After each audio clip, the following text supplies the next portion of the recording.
మీరు ఆలస్యంగా వస్తారని నేను ఆలస్యంగా వచ్చాను. మీరు ముందు వచ్చారు, నేను ఆలస్యంగా వచ్చాను. మనము ఇవాళ కలుసుకుంటున్న సందర్భం చరిత్ర చాలా వేగంగా మారుతున్న దశ. ఒక్కొక్కసారి చరిత్ర కాస్త స్తబ్దంగా లేదా కాస్త మెల్లగా మారుతుంటుంది. కానీ గత 2 వారాల్లో చరిత్ర చాలా వేగంగా మారింది.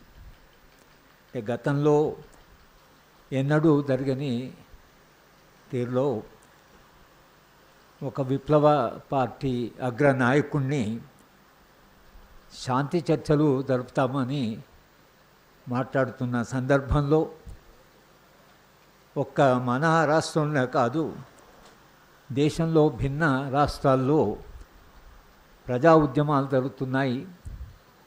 ప్రజలు శాంతిని కోరుకుంటున్నారు. చాలా చోట్ల దాదాపు 8-10 రాష్ట్రాల్లో శాంతి చర్చలు జరగాలి అని ఉద్యమాలు కూడా జరుగుతున్నాయి. మేము కోఆర్డినేషన్ కమిటీ ఫర్ పీస్ అని ఢిల్లీలో ఏర్పడిన ఈ కొత్త సంస్థ ఏదైతుందో దానికి దాదాపు 30 సంస్థలు దేశవ్యాప్తంగా వచ్చాయి. 45 మంది వచ్చారు. అక్కడ కూడా చాలా గట్టిగా శాంతి చర్చలు జరపాలి ప్రభుత్వము విప్లవ పార్టీలతో కూర్చొని. ఎందుకంటే విప్లవ పార్టీలే స్వయాన శాంతి చర్చలు కోరుకుంటున్నాయి కాబట్టి శాంతి చర్చలు జరగాలని మనం ఇక్కడ తెలంగాణలో చాలా కాలంగానే మనం మాట్లాడుతున్నాం. కానీ దేశంలో కూడా భిన్న ప్రాంతాల్లో ఈ ఆకాంక్ష గత నెల రోజులుగా చాలా తీవ్రంగా జరుగుతుంది. ప్రజలు శాంతి చర్చలు కావాలంటున్నారు. ఒక విప్లవ పార్టీ శాంతి చర్చలు కావాలంటున్నారు. పౌర సమాజంలో ఉండే ప్రజా సంఘాలు శాంతి చర్చలు కావాలంటున్నారు. ఏ ప్రభుత్వమైనా అది రాజ్యాంగబద్ధంగా చట్టబద్ధంగా నడుచుకుంటామని ఒక రాజ్యాంగాన్ని రాసుకొని రాజ్యాంగం మీద ప్రమాణాలు చేసి రాజ్యాంగానికి సాష్టాంగ దండ ప్రమాణాలు చేసి గత ఎన్నికల్లో రాజ్యాంగాన్ని పట్టుకొని రాజ్యాంగమే ఒక కేంద్ర బిందువుగా గత ఎన్నికలు జరిగాయి. ఇంత ప్రజాభిప్రాయం వస్తున్నా ఏ ప్రభుత్వం అయితే ప్రజాస్వామ్యం పేరు మీద రాజ్యాంగం మీద ప్రమాణం చేసి చట్టబద్ధ పాలనలో కట్టుబడి ఉంటాము అని ఎన్నికల్లో చెప్పి గెలిచిందో ఆ రాజకీయ పార్టీ కానీ ఆ ప్రభుత్వం కానీ శాంతి చర్చల విషయంలో ఒక్క మాట కానీ ఒక్క స్పందన కానీ రాకపోవడం అనేది అది ఎంత పెద్ద విషాదమో ఆలోచిస్తే ఒక రకంగా మనకు భయం వేస్తుంది. ఎందుకు ఒక విప్లవ పార్టీ శాంతి చర్చలు జరుపుదానికి మేము సిద్ధంగా ఉన్నామన్న తర్వాత ఏ ప్రభుత్వమైనా ఇంగిత జ్ఞానం ఉన్నా ఏ ప్రభుత్వమైనా తప్పకుండా అవకాశాన్ని ఉపయోగించుకొని శాంతి చర్చలకి సిద్ధపడాలి. ఇది గతంలో జరిగిన విషయం కాదు. గతంలో కూడా మన రాష్ట్రంలోనే శాంతి చర్చలు జరిగాయి. ఒక సందర్భంలో మేము ఢిల్లీలో కాన్స్టిట్యూషన్ క్లబ్లో మీటింగ్ పెట్టి అప్పుడు చిదంబరం హోమ్ మినిస్టరు, మేము అప్పుడు ఈ శాంతి చర్చల విషయంలో మాట్లాడుతుంటే అకస్మాత్తుగా మా అందరికీ చిదంబరం ఆఫీస్ నుండి ప్రభుత్వము కేంద్ర ప్రభుత్వం శాంతి చర్చలకు సిద్ధమే అనేటువంటి ఒక మెసేజ్ వచ్చింది. అంటే చరిత్రలో ఇవి జరుగుతూ వచ్చాయి. శాంతి చర్చలు ఒకసారి కాదు, భిన్న సందర్భాల్లో శాంతి చర్చలు జరగాలి అనేది మానవ చరిత్రలో భిన్న సందర్భాల్లో చరిత్రలో చాలాసార్లు యుద్ధాలు జరిగినప్పుడు కూడా యుద్ధాల మధ్యన ఆపి శాంతి చర్చలు జరిగిన సందర్భం ఉంది. సరే, మనము దేశంలో అశోకుడు యుద్ధం చేసి యుద్ధంలో జరిగిన ప్రాణ నష్టాన్ని చూసి ఆయన శాంతి కాముకుడు అయ్యాడని మనము చరిత్రలో చదువుకున్నాం. ఇప్పుడు ఆ పాఠం ఉంటుందో లేదో మనకు తెలియదు. కానీ మనం చదువుకున్న చరిత్రలో మాత్రం అశోకుడు శాంతిని కోరుకున్నాడు. యుద్ధాన్ని చూసి ఆ ప్రాణ నష్టాన్ని చూసి మనసు కరిగి ఆయన యుద్ధము చేయకూడదని నిర్ణయం చేసుకొని బుద్ధిజాన్ని స్వీకరించుకున్న బుద్ధిజానికి విపరీతంగా ఆయన దానికి మద్దతు ఇచ్చాడని చరిత్రలో చదివాం. కనుక శాంతి చర్చలు జరగడం అనేది భిన్న ధృవాలకు కూడా శాంతి చర్చలు జరగడం అనేది చరిత్రలో ప్రయోగాలు జరుగుతూనే ఉన్నాయి. కానీ ఇప్పటి ప్రభుత్వము చాలా విచిత్రమైన ప్రభుత్వం ఇది. ఒకవైపు శాంతి గురించి మాట్లాడుతుంటే ఒక్క మాట చెప్పుకున్నా మేము యుద్ధమే చేస్తాం, యుద్ధం తప్పించి వేరే మార్గం లేదు, మేము అనుకున్న లక్ష్యాన్ని సాధిస్తాం అనేటువంటి ఒక మొండి పట్టుదలతో వాళ్ళు వరుసగా ఒక ఉద్యమంలో పాల్గొంటున్నట్టు ఉద్యమకారులని వాడు చంపుతూ వచ్చారు. 20 మంది 30 మంది. వార్త చదివినప్పుడల్లా ఆ రాజకీయాలతో అంగీకరించని వాళ్ళకు కూడా అది ఏంటి ఇంత ప్రాణ నష్టం జరుగుతుంది, ఎందుకు ఇంతమందిని చంపుతున్నారు? ప్రధానమైన ప్రశ్న ఇవాళ మనం రాజ్యాన్ని అడుగుతున్నది. రాజ్యము ఇలా యుద్ధము ప్రజల మీదనే ప్రకటించి ఇలా ప్రాణాలు తీసుకోవచ్చునా? రాజ్యానికి అధికారం ఉన్నదా? రాజ్యానికి చంపే అధికారం ఎక్కడి నుంచి వచ్చింది? రాజ్యానికి అధికారం ఎక్కడి నుంచి వచ్చింది?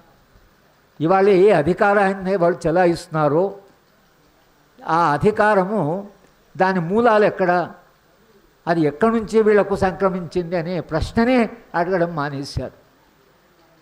తుపాకీ గొట్టం ద్వారా మీకు రాజ్యం వచ్చిందా, లేక మీ సైనిక బలాల నుంచి రాజ్యం మీకు అధికారం వచ్చిందా?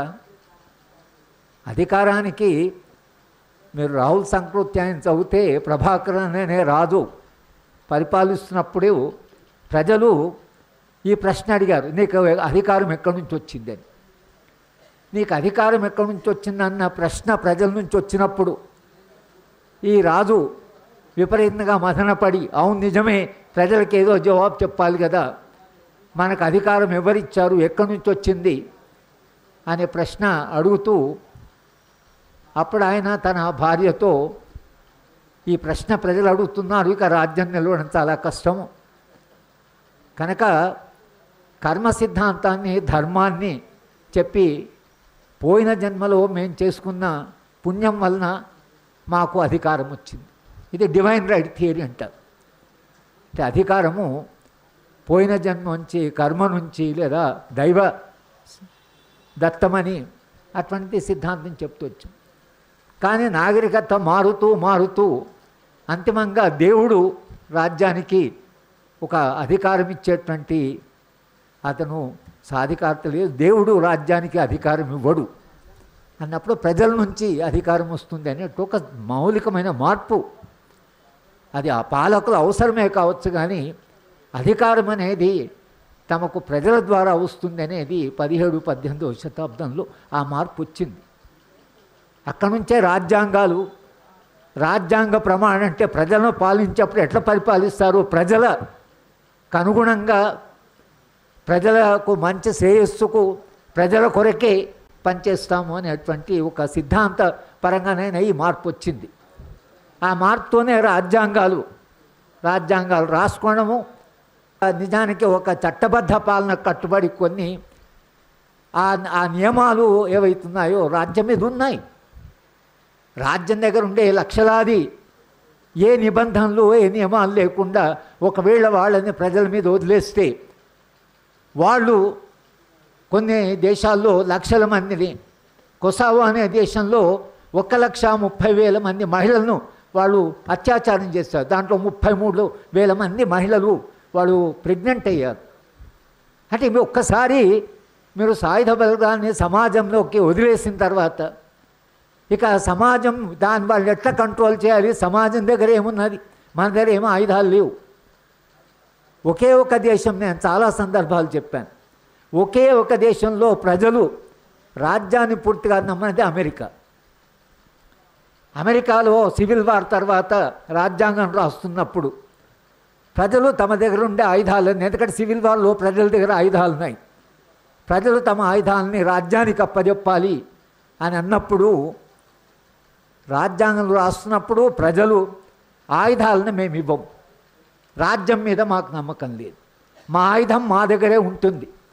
కనుక అమెరికాలో right to bear the weapon, ఆయుధాన్ని కలిగి ఉండేటువంటి హక్కును అమెరికన్ రాజ్యాంగం రాసుకుని ఇప్పటికి కూడా వాళ్ళు దాన్ని మార్చలేకపోతున్నారు. అందుకని అమెరికాలో ప్రతి ఇంట్లో గన్స్, ప్రతి ఇంట్లో ఆయుధాలు ఉంటాయి. అందుకనే పిల్లలు అప్పుడప్పుడు ఆయుధాలు తీసుకుపోయి స్కూళ్ళల్లో తమతో పాటు చదువుకున్న వాళ్ళని చంపడం ఇవన్నీ జరుగుతూనే ఉన్నాయి. వాళ్ళు బుల్లెట్స్ను కూడా కూరగాయలు కొంటాట్లో కొన్నట్టుగా కొన్ని బుల్లెట్స్ కూడా కొని పెట్టుకుంటుంటారు. అది ఒక భిన్నమైన రాజ్యం. మన దేశంలో మనందరం సాధారణ ప్రజలందరూ కూడా ఆయుధాలు, దాని మొనోపలి ఏదైతుందో అది రాజ్యానికి ఇచ్చాం. రాజ్యం దగ్గర ఆయుధం ఉంది, మన దగ్గర ఆయుధం లేదు. మనకేమి రక్షణ, రాజ్యమే మన రక్షణ కల్పిస్తుంది అని ఒక నమ్మకం. రాజ్యము మనకు రక్షణ కల్పించాలి. Security of the citizen is the responsibility of the state. మనకేమైనా కష్టమైనా నష్టమైనా మనకెవరు రక్షణ అంటే రాజ్యం. అనుభవంలో ఇప్పుడు ఏం చెప్తుందంటే, రాజ్యం దగ్గర ఆయుధాలున్నాయి, విపరీతంగా పెంచుకుంటున్నారు. మీ దగ్గర చాలా ఆయుధాలున్నాయి, చాలా ఆయుధ బలగాలున్నాయి. అది విప్లవ పార్టీ మీద కూడా ప్రధానంగా ఉండే ఆరోపణ ఏంటి? ఆయుధాలు ఎట్లా పట్టుకుంటారు, ఇది ఇల్లీగల్ కదా, చట్టబద్ధంగా అది అంగీకారం లేదు కదా, చట్టం ఒప్పుకోదు కదా. చట్టము ఎందుకు ఒప్పుకోదు అని అంటే, మీరు చట్టబద్ధంగా ఉపయోగిస్తారో లేదో ఆయుధాన్ని. కనుక మీ దగ్గర ఆయుధాలు ఉండడం అనేది రాజ్యాంగానికి వ్యతిరేకం. అదే కదా, ఇంకా దానికంటే మించిన ఆర్గ్యుమెంటే ఉంటుంది. పౌరుడి దగ్గర ఆయుధం ఉంటే రాజ్యం ఆయుధాన్ని మన దగ్గర ఉండడానికి చట్టబద్ధంగా లేదని, చట్ట ప్రకారం నువ్వు ఆయుధాన్ని కలిగి ఉండడానికి వీలు లేదని అన్నారు. సరే, మేము ఆయుధాలు లేవు మా దగ్గర, మీ దగ్గర ఆయుధాలు ఉన్నాయి. మరి మీ ఆయుధము చట్ట వ్యతిరేకంగా ఉపయోగిస్తే పౌరుడు ఏం చేయాలి? ఇవాళ మనం ఎదుర్కొంటున్న ప్రశ్న అది. చట్టానికి వ్యతిరేకంగా మీరు మీ దగ్గర ఉండే ఆయుధాలను కానీ మీ బలాన్ని కానీ పౌరుడికి వ్యతిరేకంగా మీరు ఉపయోగిస్తే సమాజం ఏం చేయాలి? కనుక ఇవాళ విప్లవ పార్టీల దగ్గర ఆయుధాలు ఉన్నాయి కాబట్టి మేము ఆయుధాలు ఉన్న వాళ్ళని చట్టబద్ధంగా మేము వాళ్ళని నియంత్రించాలి, ఎందుకంటే రాజ్యాంగం మాకు చెప్పింది కాబట్టి రాజ్యాంగం ప్రకారం చేయాలి అని మీరైతే అంటున్నారో, మీరు ఇవాళ గత 3-4 నెలలుగా లేదా మీరు అధికారంలోకి వచ్చిన తర్వాత ఏ రాజ్యాంగాన్ని, ఏ రాజ్యాంగ ప్రమాణాన్ని, ఏ చట్టబద్ధ పాలన అనుగుణంగా మీరు ఆయుధాలని వాడుతున్నారు? అంటే అంతకుముందు కనీసము ఆయుధం వాడడానికి రాజ్యానికి ఒకే వెసులుబాటు ఉంటుంది, అది ప్రాణరక్షణ కొరకు. ప్రతి వాళ్ళు ప్రాణం చాలా విలువైంది కాబట్టి ఆ విలువైన ప్రాణాన్ని ఎవరైనా దాని మీద దాడి చేయడానికి వస్తే ఆ దాడి చేస్తూ ఎవరైతే పడుతుంది అనుకుంటారో వాళ్ళు ఆయుధాన్ని ఉపయోగించారు. అందుకనే ఎన్కౌంటర్ అంటే. అయితే అది ఎక్కడ దాకపోయినా ఒకసారి మన HD దొరగారు డీజీపీ ఉన్నప్పుడు నేను ఏదో ఆయన దగ్గరికి మాట్లాడకపోతే నిన్న మీరు ఆయుధము చట్టబద్ధంగా ఉపయోగించాలి కదా అంటే ఆయన నాకు ఒక విచిత్రమైన జవాబు చెప్పాడు. హరిగోపాల్ గారు, ఒకవేళ మీరు నా మీద దాడి చేస్తున్నారని మీకు అనిపిస్తుందని నాకు అనిపిస్తే నేను ఆయుధం ఉపయోగించు. నేను నా మనసులోనే మీకెట తెలుస్తుంది సార్, నాకు అనిపించాలంటే. అంటే నాకు అనిపించదు మీకు అనిపిస్తే అది చట్టబద్ధం ఎట్లయితేని నా భయం నాది. అంటే ఇక్కడ దాకా వెళ్ళారు, నాకు భయం వేసి నాకు అనుమానం వేసి, పోనీ ఇప్పుడు అవి కూడా లేదు. అవన్నీ ఆ భయం వేసింది లేదా వాళ్ళు ఆయుధం ఉపయోగిస్తారు, మేము వాళ్ళు ఆయుధం ఉపయోగిస్తే మేము ఉపయోగించి ఇంత కొంతకాలం నడిచింది. ఇప్పుడు పూర్తిగా నగ్నంగా మేము వాళ్ళని ఎలిమినేట్ చేస్తాం. ఇవాళ ఒక పౌర సమాజంగా ఇక్కడ మేమందరం కలిసి మిమ్మల్ని అడుగుతున్న ప్రశ్న ఏమిటంటే, ఆయుధాన్ని మేము ఉపయోగించి ఒక గ్రూప్ని ఎలిమినేట్ చేస్తాం అనే అధికారం మీకుందా? ఆ అధికారం మీకు ఎక్కడి నుంచి వచ్చింది? మీరు వాళ్ళ ఆయుధాన్ని ఇట్లా ఏ నియంత్రణ లేకుండా మీరు ఉపయోగిస్తే ప్రజలకు రక్షణ ఏమిటి? ఇవాళ సమాజం అడగాల్సిన ప్రశ్న. ఇంత విచ్చలవిడిగా బలప్రయోగం చేయడం అనేది రాజ్యానికి మనం అంగీకరిస్తే రేపు ఇదే బలప్రయోగము సాధారణమైన సామాన్యమైన ప్రజల మీద, ఇండస్ట్రియల్ వర్కర్స్ మీద, తర్వాత వాళ్ళు శ్రామికుల మీద, లేదా మహిళా ఉద్యమం మీద, లేదా ఆదివాసుల ఉద్యమం మీద, దళిత ఉద్యమం మీద, ఈ ఉద్యమాలన్నీ రేపు మాకు కావాల్సిన ఈ సమాజంలో మాకు కావాల్సిన డిమాండ్ ఏంటంటే, మీరు ఉద్యమం చేస్తారా, మీరు డెమాన్స్ట్రేషన్ చేస్తారా అని ఒకవేళ ఇదే పద్ధతిని మీరు రేపు అవలంబిస్తే మీకు అడ్డేమిటి? మీకు అట్లా మేము అడ్డు పట్టే శక్తి ఏమిటని? ఈ సమస్య ఇవాళ ముఖ్యంగా బస్తర్ విషయంలో మనకు చాలా స్పష్టంగా బయటపడుతుంది. ఏంటంటే ఆదివాసీ పోరాటాలు కేవలం మావోయిస్టుతో ప్రారంభం కాలేదు. మనం ఎన్నో సందర్భాలు చెప్పుకున్నాం. ఆదివాసీ పోరాటాలు మావోయిస్ట్ పార్టీతో మొదలు కాలేదు, మావోయిస్ట్ పార్టీతో అంతం కావు.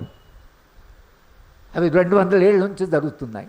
అప్పుడు వాళ్ళ దగ్గర ఉండే ఆయుధాలు వాళ్ళు ఉపయోగించారు. బాణం కావచ్చు, అదే వాళ్ళు చిన్న చిన్న వాళ్ళ ఆయుధాలు వాళ్ళు ఉన్నాయి, వాటి ఉపయోగించి తమను తాము రక్షించుకున్నారు. మా అడవిలోకి రావడానికి వీలు లేదని వాళ్ళు నిరంతరంగా చెప్తున్నారు. ఈ అడవి మాది, ఈ అడవి మాది అని వాళ్ళు అంటున్నారు. రాజ్యాంగ సభలో కూడా జైపాల్ సింగ్ ఈ మాట అన్నాడు. మీరందరూ బయట వాళ్ళు, మీరు వేరే ప్రాంతాల నుంచి వచ్చారు, మేము మాత్రమే ఆదివాసీలం. ఇవాళ మీరు రాజ్యాంగం రాసుకుంటున్నారు, మా రక్షణ ఏమిటి అని ఒక ప్రశ్న అడిగితేనే నెహ్రూ గారి రెజల్యూషన్ మీద డిబేట్ జరిగి అది అంతిమంగా షెడ్యూల్ 5 వచ్చింది. షెడ్యూల్ 5లో మనం ఏం వాగ్దానం చేశాము ఆదివాసీలకి? రాజ్యాంగంలో మీరు చేసిన వాగ్దానం ఏమిటి? మీ ప్రాంతానికి మేము గతంలో వచ్చినప్పుడు మీరు పోరాటం చేశారు, స్వాతంత్రోద్యమం కూడా పోరాటాలు చేశారు. ఇవాళ మీకు సంపూర్ణ రక్షణ కలిగిస్తున్నాము మీ ప్రాంతానికి రావడానికి. కానీ రాజ్యం మీ ప్రాంతం మీ అనుమతి లేకుండా మేము అడవిలోకి రామని రాసుకున్నారు కదా. రాసుకున్న తర్వాత అదే చట్టాన్ని ఇంకా దాన్ని బలపరచాలని, దాన్ని ఇంకా మెరుగుపరచాలని తర్వాత మళ్ళీ చట్టాలు వచ్చాయి కదా. SC/ST అట్రాసిటీ యాక్ట్ వచ్చింది, తర్వాత ఫారెస్ట్ రైట్స్ యాక్ట్ వచ్చింది, పీసా వచ్చింది. మరి ఇవన్నీ చట్టాలు దేని కొరకు వచ్చినట్లు? ఈ చట్టాలన్నీ కూడా ఆదివాసీ ప్రాంతానికి వెళ్ళడానికి రాజ్యానికి ఆదివాసుల అనుమతి కావాలి. అది మనం అంగీకరించాం. ఇవాళ అక్కడ ఆదివాసీలు పోరాటం ఎందుకుంది? ఆదివాసుల పోరాటాలు మీరు అక్కడ వెళ్తున్నారు కాబట్టి పోరాటం. గతం కంటే ఇప్పుడు వచ్చిన ఒక గుణాత్మకమైన మార్పు ఏమిటంటే, గతంలో ఒకవేళ రాజ్యము అడవికి వెళ్ళినా అక్కడ ఖనిజ సంపద తీసుకోవాలన్నా NMDC national mineral development corporation ఎవరో వెళ్ళి రాజ్యము దేశంలో రైళ్ళు వేయాలి, ప్రాజెక్టులు కట్టాలి, పరిశ్రమలు చేయాలి, మాకు కొంచెం ఖనిజాలు కావాలి అని ఒక చర్చ కనీసం బయట చెప్పడానికైనా మరి ఇదంతా ఎట్లా డెవలప్ అవుతుంది కనుక ఖనిజాలు కొంతైనా తీసుకోవాల్సి వస్తుంది కదా దేశ అభివృద్ధి కొరకు, దేశ శ్రేయస్సు కొరకు అనేది ఇంతకుముందు ఒక వాదన ఉండేది. ఇప్పుడు ఆ వాదన కూడా పోయింది. ఇంకా ముందుకు పోయి ఇది మేము కార్పొరేట్లకు అప్పచెప్తాం. కార్పొరేట్లు ఎవరు? వాళ్ళ ప్రజల సంక్షేమం పట్టి ఉందా? వాళ్ళు ఈ దేశానికి ఏమైనా కట్టుబడి ఉన్నారా? బోల్డ్ ఎంతమంది కోట్ల రూపాయలు చేసుకొని 7,000 మంది ఈ దేశంలో కోటీశ్వరులు ఈ దేశ పౌరసత్వాన్ని వదులుకొని వేరే దేశాల్లో సెటిల్ అయ్యారు. ఆ కార్పొరేట్లు వాళ్ళ లాభాలు ఏవైతున్నాయో ఆ లాభాల్లో ప్రజల వాటా ఏమిటి? వాళ్ళు ప్రజల శ్రేయస్సు కట్టుబడి ఉన్నారా?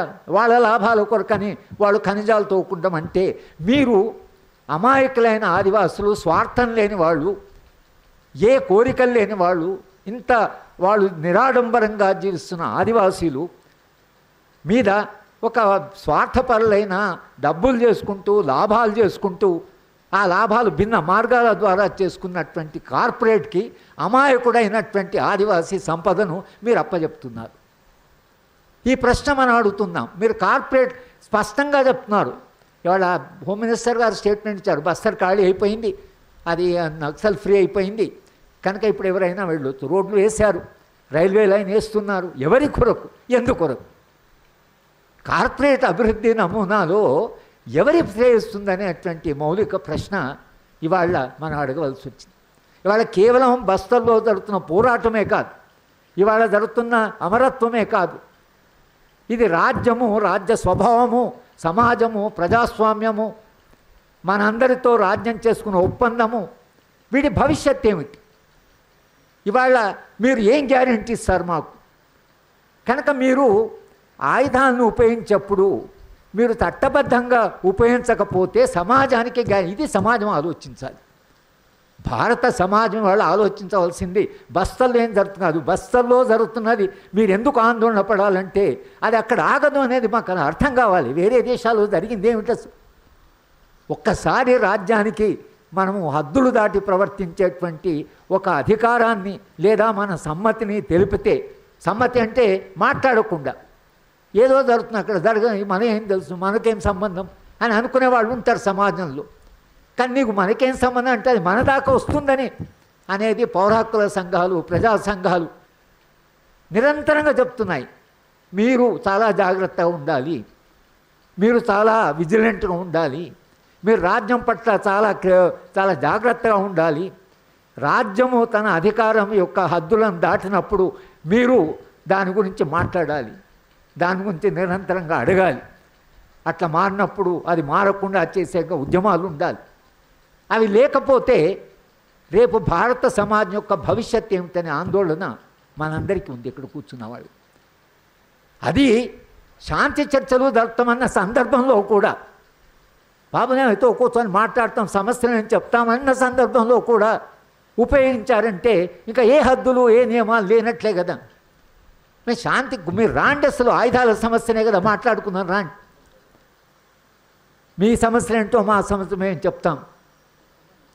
ఇవాళ సమస్య ఏమిటంటే ఒకవేళ అక్కడంతా మొత్తంగా ఈ ఫ్లో పార్టీని మీరు ఖాళీ చేసామంటే రేపు పోయి రెక్లెస్గా మీరు వెళ్ళి కార్పొరేట్లు అక్కడ ఒకవేళ ఖంజాలను తవ్వడం మొదలుపెట్టి వాళ్ళు నిర్వాసితులు అయ్యి వాళ్ళు అక్కడి నుంచి వెళ్ళగొట్టి మీరు అది పంపిస్తే వాళ్ళ బ్రతికేమిటి, వాళ్ళ భవిష్యత్తు ఏమిటి, అడవిలో ఇంతకాలం నమ్ముకున్న వాళ్ళ ఆ అమాయకుల యొక్క అసలు వాళ్ళ యొక్క జీవన పరిస్థితి ఏమిటి అనే ప్రశ్నలు వాళ్ళు మన ముందుకు వచ్చాయి.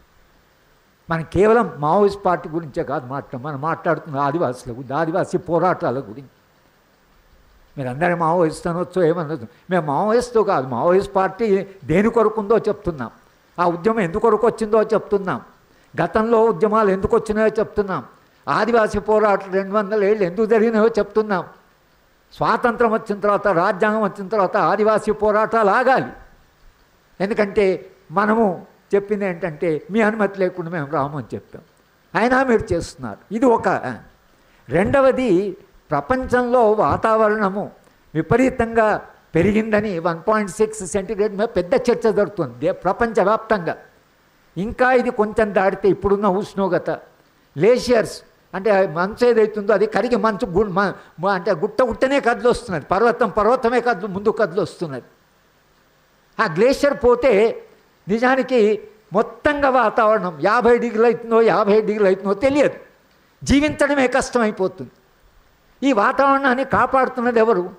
ప్రకృతి, లక్షలాది చెట్లు, అడవి. ఇవాళ గడ్చిరోలులో 1,20,000 చెట్టు కొట్టడానికి ఎన్విరాన్మెంట్ మినిస్ట్రీ అప్రూవల్ ఇచ్చారు. అది ఉన్నది ఎన్విరాన్మెంట్ కాపాడడానికి. మినిస్టర్ ఆఫ్ ఎన్విరాన్మెంట్ అంటే ఎన్విరాన్మెంట్ కాపాడడానికి, చెట్లను కాపాడడానికి, వాతావరణాన్ని కాపాడడానికి. మీరు 1,00,000 చెట్లకి పర్మిషన్ ఎట్లు ఇచ్చారు?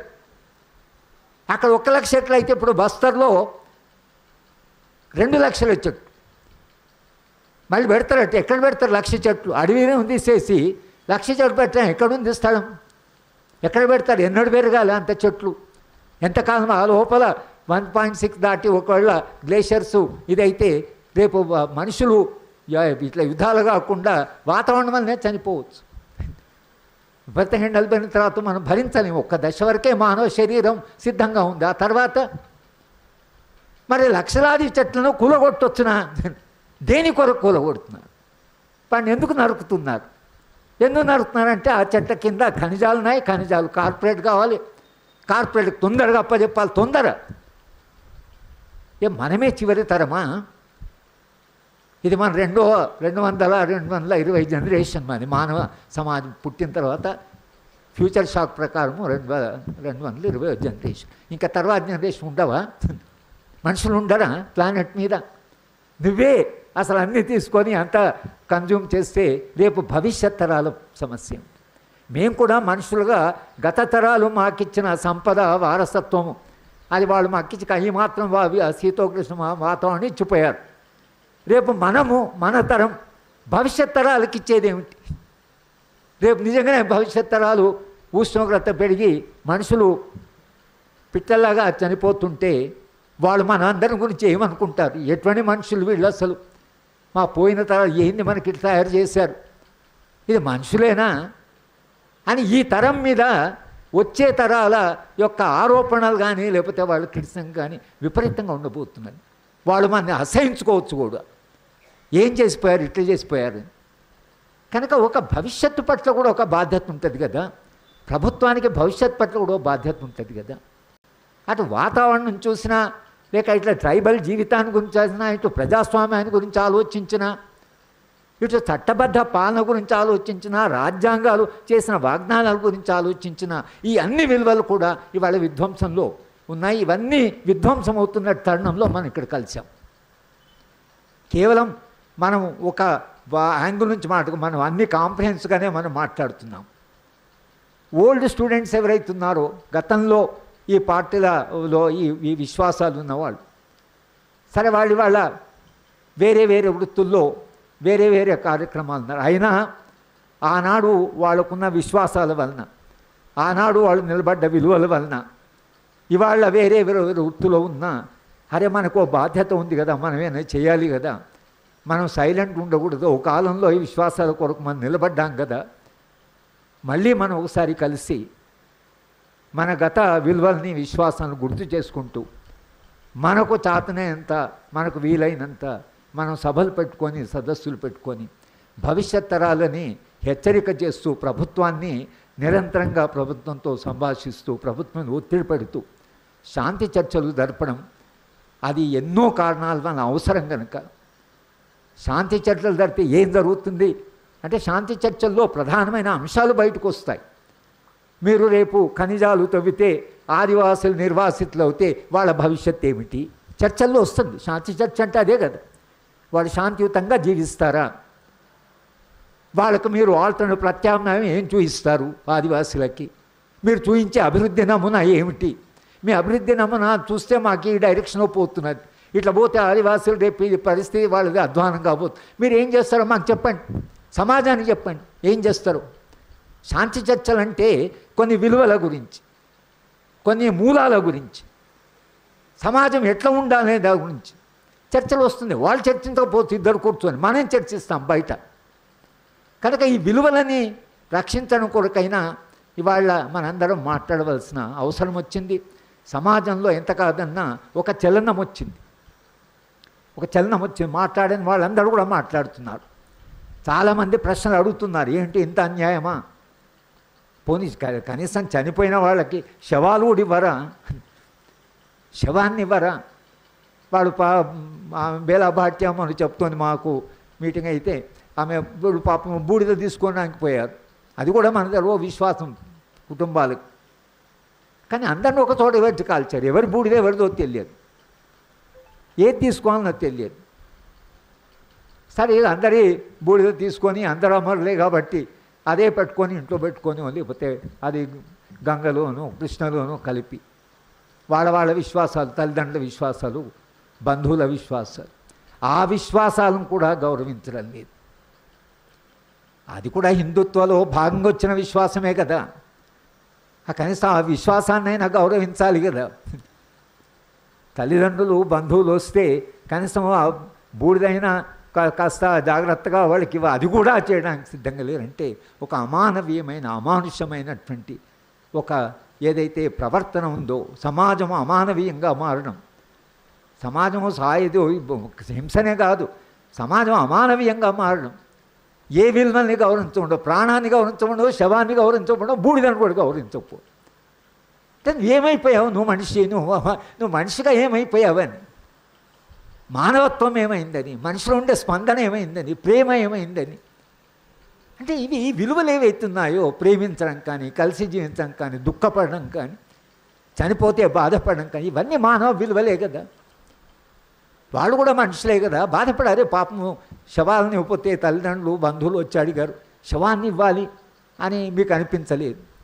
పోనీ శవాన్ని కాల్చిన తర్వాత బూడిద కావాలని పోతే ఆ బూడిద మీకు అంటే ఏమయ్యాట, మానవత్వము, మానవీయత, అయ్యో వీళ్ళందరూ వచ్చారు కదా అనే స్పందన కోల్పోయినటువంటి ఒక రాజ్య వ్యవస్థ ఏదైతుందో, ఇంత అమానవీయంగా, ఇంత అమానుషంగా రాజ్యం మారుతుంటే మనందరం ఏం చేయాలి అనేటువంటి ఒక పెద్ద ప్రశ్న, ఒక పెద్ద సవాలు ఇవాళ చరిత్ర మన ముందు పెట్టింది. అది మన తరానికి రావడం, అది మన విషాదమో, అది మన తరం ఎదుర్కొంటాం. ముఖ్యంగా మీ తరం, మాకంటే చిన్న వయసులో ఉన్న వాళ్ళు ఎదుర్కొన్న సమస్య ఏదైతుందో అది మన జీవితంలో ఎంత పెద్ద విషాదం.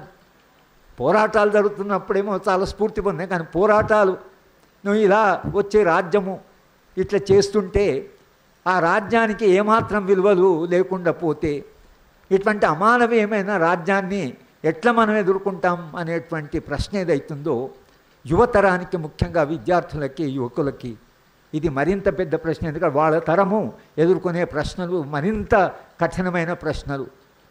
కనుకనే ఇవాళ ఈ చర్చ జరగడం అవసరము. ఇప్పటికైనా రాజ్యానికి మనం చెప్తున్నంటే శాంతి చర్చలు జరపండి. ఇంత నష్టం జరిగినా జరపండి.